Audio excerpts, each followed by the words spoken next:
Hello दोस्तों, मैं जी स्वागत करता हूं आपके अपने चैनल जीत फॉर यू पर। आज की इस वीडियो में अपन देखेंगे अध्याय 2 वन एवं वन्यजीव संसाधन क्लास 10th का अपन रिमेडियल मॉड्यूल देख रहे हैं सोशल साइंस का।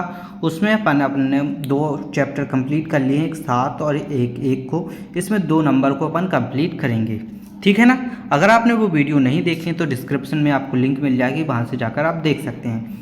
इसमें ब्लूप्रिंट के अनुसार कुल 4 अंक आवंटित किए गए हैं, 4 नंबर का इससे आएगा, ठीक है ना। तो उस तरीके से अपन इसको सॉल्व करेंगे, उसी टाइप के अपन इसमें प्रश्न देखेंगे, ठीक है। यहाँ पर अपना सबसे पहले सही विकल्प को देखेंगे।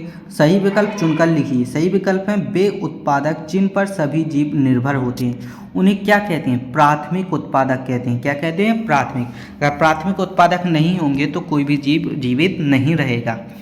अगर आपने अभी तक इसकी PDF फाइल डाउनलोड नहीं की है तो आप मुझे इंस्टाग्राम पे फॉलो कर सकते हैं। मेरी इंस्टाग्राम ID का नाम है जितेंद्र0606। वहाँ से जाकर आप मुझे मैसेज कर लीजिए, मैं आपको इसकी PDF फाइल प्रोवाइड करा दूँगा। ओके, आगे चलिए। वन्यजीव के आवास संरक्षण हेतु पहला कानून बनाया गया था। पहला कानून कब बनाया गया था? वन्यजीव संरक्षण अधिनियम 1972 में।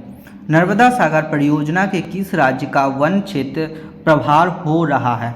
किस क्षेत्र का वन राज्य प्रभार हो रहा है? मध्य प्रदेश का। शांत घाटी का संबंध किस राज्य से है? शांत घाटी का संबंध किस राज्य से है? केरल से। ओके, आगे चलिए। अगर किसी भी क्वेश्चन में कोई भी डाउट आता है तो आप कमेंट करके जरूर पूछिएगा। निम्नलिखित में से किस राज्य में संयुक्त वन प्रबंधन का पहला प्रस्ताव पारित किया गया था? किस राज्य में किया गया था? उड़ीसा। पूर्वोत्तर और मध्य भारत में वनों की कटाई का प्रमुख कारण है। कौन सा कारण? स्थानांतरण के लिए। निम्नलिखित में से स्थायी वनों का सर्वाधिक क्षेत्र किस राज्य में पाया जाता है? किस राज्य में पाया जाता है? मध्य प्रदेश में। बाकी किसी राज्य में नहीं पाया जाता है, ये आपको याद रखना है। यहाँ पर अपन क्या करेंगे? रिक्त स्थानों की पूर्ति करेंगे। पहला है छोटा नागपुर क्षेत्र जनजातीय क्षेत्र निवास करता है। छोटा नागपुर में कौन कौन सी जनजाति निवास करती हैं अपन को बताना है। 2 जनजाति निवास करती हैं। पहली तो है कौन सी? मुंडा, और दूसरी है संथाल। कौन सी है? संथाल। ओके, ऑल अपन बीच में यहाँ पर लगा देना। ऑल लिखा नहीं मैंने, लेकिन आप लगा देंगे। भारत में सघन वन क्षेत्र प्रतिशत है। कितने प्रतिशत है? 12.2 यानी कि 12.2%। पूर्वोत्तर के सभी राज्य में गुजरात में अधिकतर वन है। कितना है? अवर्गीकृत। कैसा है? अवर्गीकृत, ठीक है, अवर्गीकृत। आगे चलिए। अगला है वन विभाग के अनुसार देश के कुल वन क्षेत्र का हिस्सा संरक्षित वन क्षेत्र है। कैसा है? 1/3। 1/3 लिख सकते हैं या 1/3, ऐसा भी अपन लिख सकते हैं, ठीक है ना, जैसा आपको अच्छा लगे। छोटा नागपुर क्षेत्र में मुंडा और संथाल जनजाति पेड़ की पूजा करती हैं। किस पेड़ की पूजा करती हैं? महुआ। किस पेड़ की? महुआ।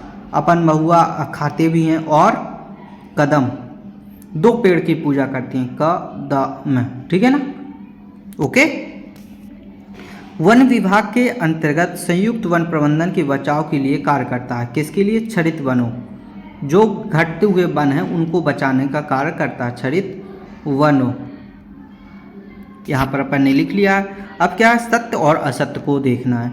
यहाँ पर सत्य असत्य देखेंगे अपन, कैसा है, कौन सत्य है कौन असत्य है। चिपको आंदोलन हिमालय प्रदेश में चलाया गया था, ये सत्य है। शरीका बाघ रिजर्व मध्य प्रदेश राज्य में स्थित है, ये असत्य है। वो देश के कुल भौगोलिक क्षेत्र 24.56% इसका वन आरक्षित के अंतर्गत आता है, ये भी सत्य है। भारत और नेपाल देशों में बाघों का आवास है, ये सत्य है, और ये भी सत्य है, और ये भी सत्य है। बाकी सब सत्य हैं, केवल एक इसमें असत्य है, बाकी सभी सत्य हैं। ओके, आगे चलिए। सही जोड़ियों को अपन मिलाएंगे। सही जोड़ी है बीज बचाओ आंदोलन। बीज बचाओ आंदोलन को क्या कहते हैं? नवोदायन। क्या कहते हैं? नवोदायन। अपना 52 नंबर आ जाएगा इसमें, ठीक है। चिपको आंदोलन। चिपको आंदोलन वन कटाई की रोकथाम, इसमें A नंबर आ जाएगा, ठीक है, वन कटाई की रोकथाम। संयुक्त वन प्रबंधक 1988 कब हुआ था? 1988, ठीक है। सर्वाधिक वन क्षेत्र, सर्वाधिक वन क्षेत्र कहाँ है? अपन ने अभी एक क्वेश्चन देखा था, मध्य प्रदेश, ई नंबर का आ जाएगा इसमें, ठीक है। और भारतीय वन जीव अधिनियम 1972 में लागू हुआ था। कितने में? 1972, यानी कि 7 नंबर इसमें आ जाएगा। तो अपन ने इनमें सही जोड़ियों को भी देख लिया है। अब एक वाक्य में उत्तर दीजिए, इसको अपन सॉल्व करेंगे। एक वाक्य में उत्तर दीजिए, टिहरी में किसानों द्वारा कौन सा आंदोलन चलाया गया था? बीज बचाओ आंदोलन। कौन सा आंदोलन चलाया गया था? बीज बचाओ आंदोलन, बचाओ आंदोलन, ठीक है ना। थोड़ा मोबाइल की स्क्रीन छोटी इसलिए मैं लिख नहीं पाता हूँ, अगर मेरे पास टैब होता तो अच्छे से लिख सकता। जैव संसाधनों का विनाश किसके विनाश से जुड़ा है? सांस्कृतिक विविधता। किससे? सांस्कृतिक विविधता। और मैं टैब कैसे ले सकता हूँ? अगर आप इस वीडियो को ज़्यादा से ज़्यादा देखोगे, अच्छे व्यू लाओगे, तो मैं टैब ले सकता हूँ। भूमि पर पाया जाने वाला सबसे तेज स्तनधारी जीव है कौन सा? चीता। इसको तो आप भी जानते होंगे, चीता। श्लेष्म और वन किससे संबंधित हैं? स्थानांतरित कृषि से। किससे? स्थानांतरित कृषि, ठीक है ना। श्लेष्म या वन जलो और मतलब जलाओ और काटो वाला है ना। विकासशील देशों में पर्यावरण विनाश का मुख्य दोष किसे माना जाता है? किसे माना जाता है? औद्योगिकीकरण को। यहाँ पर लिख देंगे अपन, औद्योगिकीकरण,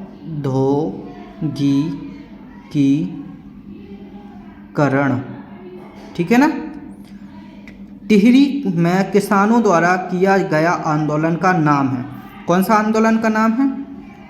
चिपको आंदोलन, आंदोलन। तो यहाँ पर अपन ने एक वाक्य में उत्तर देख लिया। आप क्या करेंगे? अपन अति लघु उत्तरीय देखेंगे। अपने अति लघु उत्तरीय प्रश्न स्टार्ट होते हैं। अपना पहला प्रश्न है, वन्यजीव संरक्षण अधिनियम में संकटग्रस्त जातियों को बचाने हेतु क्या नियम बनाए गए हैं? वन्यजीव के आवास को कानूनी संरक्षण दिया जाए, शिकार तथा व्यापार पर पूर्ण प्रतिबंध लगाया जाए। पारिस्थितिक तंत्र किसे कहते हैं? भौतिक पर्यावरण और उसमें रहने वाले जीवों के सम्मिलित रूप से पारिस्थितिक तंत्र या पारितंत्र कहते हैं। आरक्षित वन किसे कहते हैं? आरक्षित वन किसे कहते हैं? आरक्षित वनों से तात्पर्य ऐसे वनों जैसे सरकार या अन्य संरक्षित संगठन द्वारा वन के संरक्षण और संवर्धन के लिए सुरक्षित रखे जाते हैं। ये वन क्षेत्र आमतौर पर वन्य जीव के प्राकृतिक आवास होते हैं। ओके, अगर आपने अभी तक PDF फाइल डाउनलोड नहीं कर पाए हैं तो आप क्या कर सकते हैं? मेरा टेलीग्राम चैनल ज्वाइन कर सकते हैं। टेलीग्राम चैनल का नाम है Jeet4U। वहाँ पर आपको इसकी PDF फाइल अपलोड मिल जाएगी, वहाँ पर जाकर आप डाउनलोड कर सकते हैं, ठीक है ना। लघु उत्तरीय प्रश्न से हैं, इसमें प्रशासनिक आधार पर वनों का वर्गीकरण लिखिए। प्रशासनिक आधार पर वनों का वर्गीकरण है वन, आरक्षित वन। वनों को इमारती लकड़ियाँ वन उत्पाद के लिए आरक्षित कर लिया गया है। इन वनों में पशुओं को चराने व लकड़ी काटने की अनुमति नहीं है। संरक्षित वन, इन वनों को और अधिक नष्ट होने से बचाने के लिए सुरक्षा की जाती है। इनमें पशु चराने व खेती करने की विशेष प्रतिबंधों में दी जाती है। और वर्गीकरण वन, इसमें लकड़ी काटने व पशु चराने में कोई प्रतिबंध नहीं है। ओके, इस तरीके से वन बांटे गए हैं। वन्यजीव संरक्षण के उपाय लिखिए। तो यहाँ पर उपाय बताए गए हैं। वन्यजीव को प्राकृतिक आवास को बिना हानि पहुँचाए नियंत्रित करना, वन्यजीव के शिकार पर पूर्णतः प्रतिबंध लगाना, वन्यजीव क्षेत्रों में जीव मंडल रिसर्च की स्थापना करना, लुप्त हो रहे जीवों का पुनर्विस्थापन लिए राष्ट्रीय पार्क अभ्यारण्यों की स्थापना करना। आगे है अपना वनों के निम्नीकरण के कारण वर्णन कीजिए। तो यहाँ पर लिखा हुआ है, इसको अपन अच्छे से लिख लेंगे।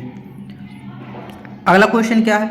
जैव विविधता को प्रभावित करने वाले कारकों को समझाइए। यहाँ पर जैव विविधता को प्रभावित करने वाले वनों की निम्नीकरण, जलवायु परिवर्तन, जंगलों का प्रबंधन एवं उपयोग, प्राकृतिक आपदाएं, ये सभी वनों को प्रभावित करने वाले कारक हैं। भारत में जीव संरक्षण अधिनियम 1972 वनों की सुरक्षा का क्या प्रावधान है? लिखिए। तो इसका प्रावधान अपन ने यहाँ पर लिखा हुआ है, इसको अपन अच्छे से लिख लेंगे, ठीक है ना।